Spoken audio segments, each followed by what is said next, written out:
tunajifunza kuhusu gharama ya pendo la asili. And guess what? Upendo una gharama, na gharama kubwa sana ya upendo ni kutoa. Kutoa nini? Kwenye upendo tunatoa muda, kwenye upendo tunatoa nguvu. Consistency sio kitu kirahisi. Kwa hiyo kwenye upendo inabidi kuwe na muda ambao unatolewa mara nyingi.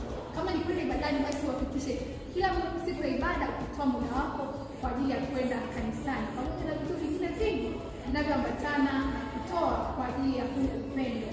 Biblia inatuambia kwamba mwanafunzi mmoja wa Yesu aliulizwa hivi, je, Petro wanipenda?